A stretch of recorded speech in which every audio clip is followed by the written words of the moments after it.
Some people drink alcohol, some people take drugs, go clubbing, pub crawling. You know, that's kind of the majority of people out there. It's like almost a Western culture. I don't know if I want to say Eastern culture as well, but definitely in the West and other parts of the world, it seems to be a norm now that if you're going to celebrate something, you got to consume some sort of substance, alcohol, drugs, and it's usually in the company of a lot of people. That's kind of how you celebrate birthdays, anniversaries, things of that nature. We drink alcohol. I don't know how that's become a thing, and certainly when I was younger, I used to exactly do that. In fact, I used to celebrate Friday, Saturday, Sunday, every single weekend. That's what we used to do. You go out and you just hit the clubs and run amok.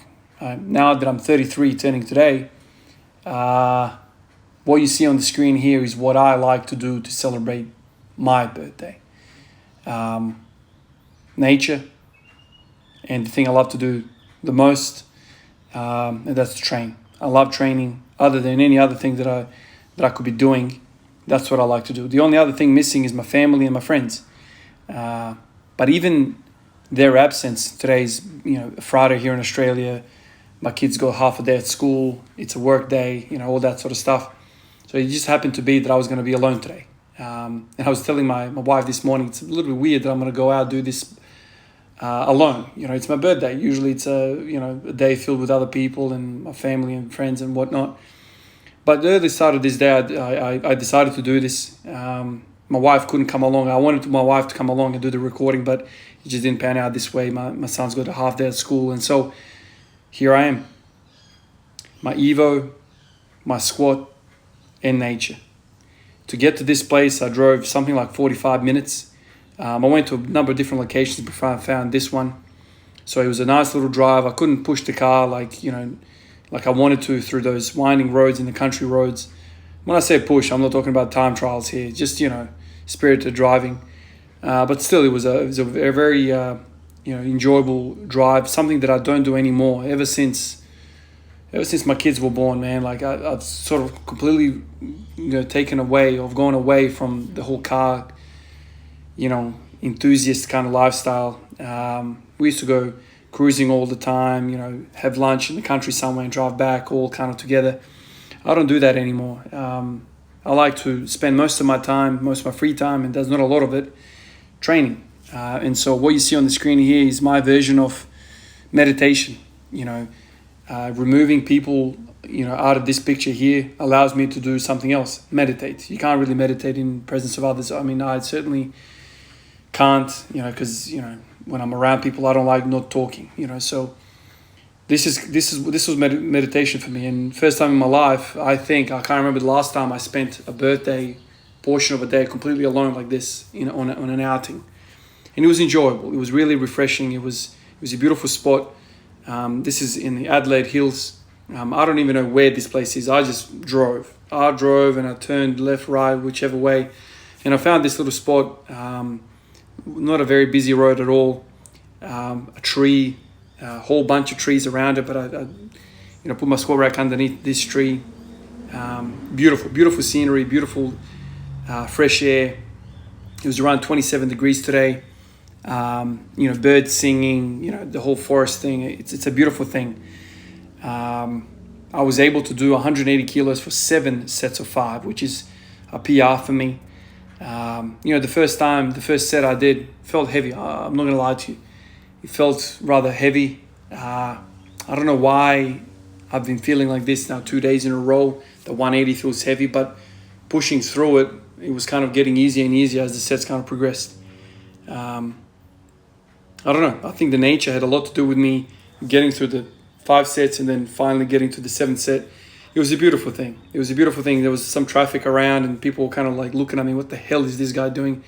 As people were kind of driving by. I don't really, I only looked at a few cars, but there was a few cars that kind of went by every kind of 15 or 20 minutes. The couple of times I made eye contact with people, they were kind of like middle-aged people looking at me like, what the hell is this guy doing? It's very hard to explain to somebody, I guess, the normal population, people that don't train, why I'm doing what I'm doing. to me, this is my idea of heaven. This is just pure just peace, pure soul food. And I don't say this term lightly, soul food. A lot of things in our life seem to cost us energy. You go to work, it's costing you. You're getting tired, you're getting mentally exhausted, physically exhausted. You're just giving to the organization, giving to the customers, giving to your patients, giving to the products. That's, you're always giving. There's only a few things in my life that I would say soul food, and this is certainly one of them. Family time, quality time with family and friends. That's soul food, and this is as soul food as being isolated, being by yourself can be. Nature does something to me. I can't explain to you. I think the world as a whole has kind of gone, we've kind of lost touch with nature. And so some of our decision making, some of our thinking has lost its bearings because we have lost contact with the natural world. Most of us are surrounded, it seems, by concrete. It's a concrete jungle. We don't see nature like this. We don't see what Mother Nature has to offer. And so I think a lot of us make decisions supporting certain politicians, certain ideas that kind of worsen this state, this screen. It worsens it because we're kind of losing touch. And I don't think any concrete form of existence or concrete jungle, any sort of concrete jungle can fill you up like this filled me up today. Of course, we're all different. We all have different likes and dislikes and whatever. I like forests. You might like beaches. Somebody else might like rivers. Whatever. But I think we can all agree that being in nature like this is just fulfilling. And if you can be in nature and do the things you love to do, and I don't know, like I said, I don't know too many other things that can make me feel as alive, as happy as this. There's something about being connected to nature. It's just a beautiful thing. I'm squatting on this uneven ground, and I kind of try to find the best position so the rack wouldn't topple over. And I kind of try to find a position that's kind of best flat. But even that, whatever. If we're strength athletes, we should be able to take one freaking degree of slope. You know what I mean? And so I kind of went back and forth facing both directions. All in all, it was a beautiful day. Today I turned 33. I remember when I turned 30, I was hell depressed. Usually I'm quite upbeat on my birthdays. But turning 33 today, I felt happy. I felt at ease. It's strange how, time impacts us differently. The people around me know this about me. New Year's is another kind of thing that makes me not feel sad, because sad is too much of a heavy word. Probably reflective would be the best word to describe how I feel on New Year's Eve. I just feel like I'm in review mode. A lot of people want to go out and party and they feel upbeat and happy.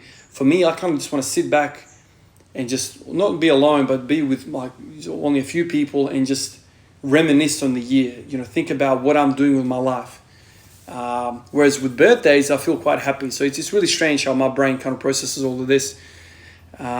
Today, I felt happy, and I felt extra happy in a weird kind of way, being alone on my birthday for the initial part of it. But being alone in nature, I feel like my batteries are just so recharged. I'm going to make the best, effort to kind of get back to this type of scenario as much as I can. The later part of the day, we had a barbecue. There's a lot of restrictions here in Adelaide. Corona cases are going through the roof. It's something like a couple of thousand a day now, which is a lot for a city that's only got 1 million people. So there's restrictions. You can only have 10 people in the household. So my immediate family, we went to my parents and we had a barbecue, and it was a lovely time. And I was telling them, how the earlier part of the day went and how I was in this forest, in the hills. Just an absolute joy. And I worked hard. I worked really, really hard. I was huffing and puffing. My legs were jelly. I don't know what set this is. I'm kind of not looking at the screen now as I'm talking to you guys, but I was working like a madman. Doing 7 sets of 5 is heavy work for me, man. 180 kilos is 85%. This is this is heavy work for me. And yet I was able to get 7 sets. Last time I got 7 sets was also on a beach. The first time I did kind of an outdoor kind of shoot, outdoor session, and I was able to hit 170 kilos that time. Now I'm hitting 180. So I said to you guys, if I hit 7 sets of 5 of a given weight, I'm going to go up. So not tomorrow, but probably on Sunday, I'm going to go 190, and I'm going to hit 190. I'm going to try hit it for 3 sets. Now we're getting to some heavy weight. I mean, it's all heavy weight to me. Today felt really heavy, but if I can get 7 damn sets with it, I think it's time to put more weight on. I wish I could go back to a to a scenery like this and train every day. But this takes quite a lot of effort. Loading the car up. I had some issues. I had roof racks, so I had to put the squat racks on roof racks. You'll see at the end of the video how I managed to do this. The roof racks are not your typical roof racks that are kind of drilled into the chassis. These are kind of like just clip-ons. They said they can hold 70 kilos. The fella at the store, and also I looked at the specifications. It says 70 kilos, but still, it's a heavy freaking squat stand setup. And also my car is a sports car, and so it's got coilovers which are kind of sporty. Suspension, and so I'm bouncing all over the place as it is, and now I've got this weight on the roof, so I was kind of really afraid of this thing kind of jiggling free, and so I really made sure I was using super hard form of restraint on it. It took me a little while for me to be happy to take off, and then I finally get there, find the location, get the weights out, put the weights back in, go back home, put the weights out. So it's a fair effort, fair effort, but I think it's worth it. I'm looking at the screen right now and I'm like, and this is heaven, man. It's just a beautiful thing. Especially the shade of the tree and the fact that I was so far away from the city. Just the sounds, the quality of the air. It's just a beautiful, beautiful thing. There were some houses down the road, and I just kept looking at those houses, and I kept thinking to myself, wow, man, these people have this scenery, this fresh air every single day. And of course, there's downsides to living in the country, living in the hills like this and whatnot, but Jesus Christ, man, like me, somebody that's a big fan and big lover of nature, this is just special, man. Special. I know the Aboriginal people here in Australia, Indigenous people here, they always talk about earthing. They always talk about, walking bare feet and on the sand, on the dirt, on the ground. And this, they've got beliefs that this kind of like connects you with nature, recharges your battery, if you will. That's kind of how I feel. I wasn't bare feet, but the fact that I spent, an hour and a half in nature is just, there's something different about it, man. We all have a soul, and I feel like we're all kind of connected to this bigger thing, this Mother Nature in some small way.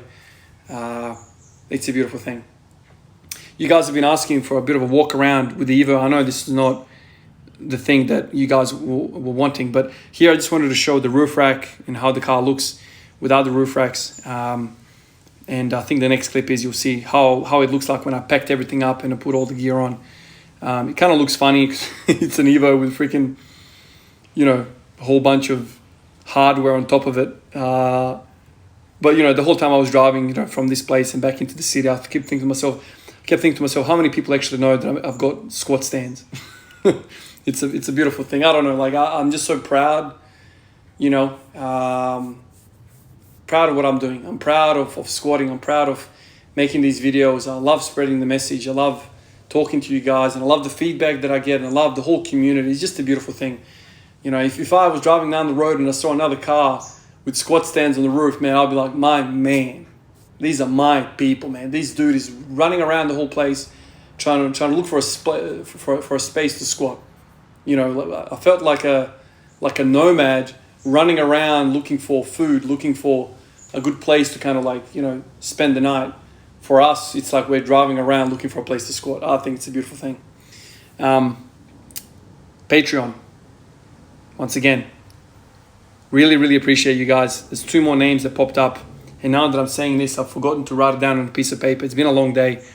So I haven't written down the 2 names. But hopefully when the screen rocks up next, I think I'll be able to read it. Hopefully. Yes, I can. Beautiful. Alek Ružić, thank you so much, man. I think you're from my neck of the woods. Your name is Yugoslavian sounding, so hvala ti puno, brate. Stvarno mi puno znači to. So a few words there in Yugoslav, and also Khalib. Really appreciate you, man. All the support that I get on Patreon is thoroughly appreciated. Hopefully I can make more of these type of videos, run around in nature, doing the thing I love to do the most, and that's to squat and train. I'll catch you guys in the next one. Peace out.